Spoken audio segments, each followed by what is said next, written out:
Today we're going to be talking about peppers and how I can get them to last for 3 weeks so I don't have to go to the grocery store very often.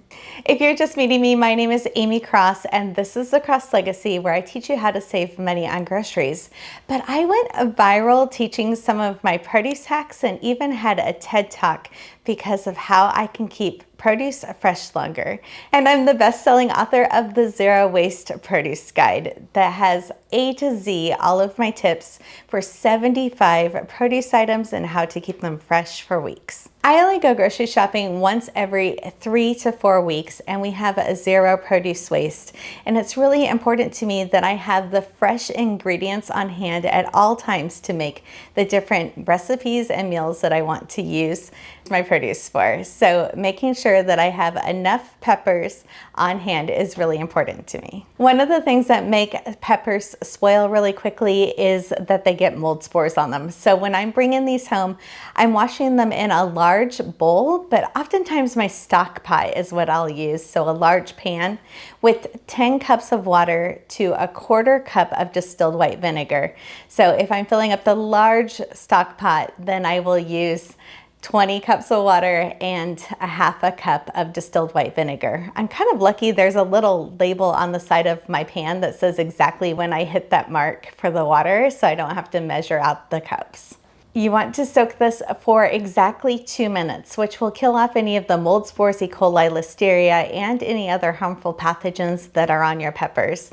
And peppers are something that will bob up to the top. So either put something on top like a bowl that will submerge them under the water a little bit, or stand there and bob them for the 2 minutes. This is a great task to give a little kid to stand there and play in the water. After I wash them, I am going to lay them out on a towel to dry until they're totally dry, and then we're going to store them in the fridge.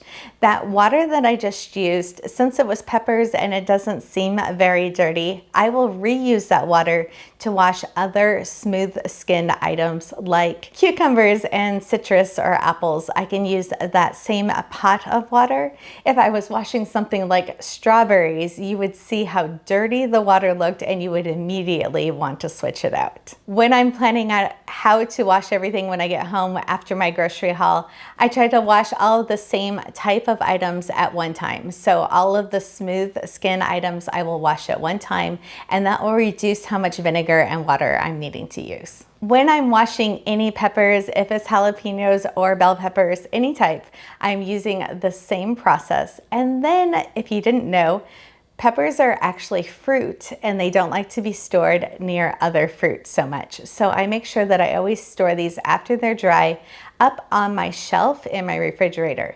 Now my refrigerator, I have learned, has a cold spot over on the right-hand side, but the left-hand side is just perfect for my peppers. So make sure that you know if you have a cold spot in your refrigerator and to avoid putting produce in that area. The next question people are going to ask is how they know there's a cold area in the refrigerator. If you ever go to get something out of the refrigerator and it seems a lot colder than something else or has a little bit of ice forming on it, that is a good sign that is a colder area, and just kind of watch it when you're putting things away.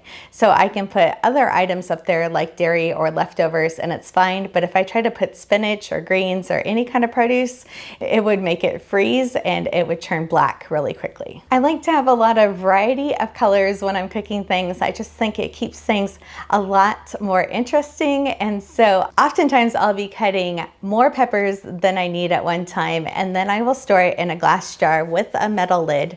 There's no paper towel that's needed on this, and this will stay fresh for about another 7 to 10 days after you cut it.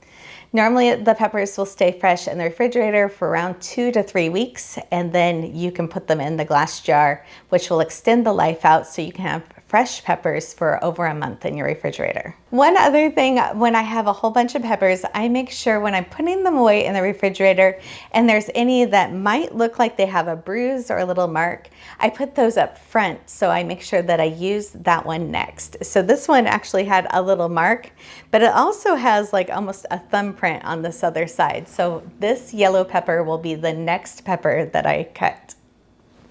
Cool. Especially going into the summertime and into the fall is when you can find the best prices for peppers all year long.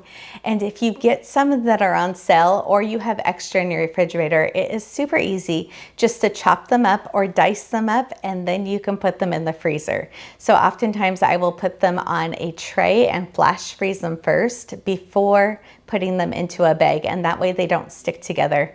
But it's a great way to stock up when you find them on sale, and you can use them all year long in your recipes. So if you didn't know, the average family is throwing away 40 to 60% of the food that they're buying, and most of that is normally produce. So learning some of these produce tips really does help save your family money on groceries, and you can have fresh produce all of the time for your recipes or snacks.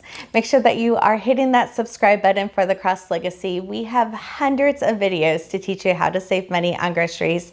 And also our book, The Zero Waste Produce Guide, is listed in the description, and there is a secret discount code when you purchase the book and the planner together.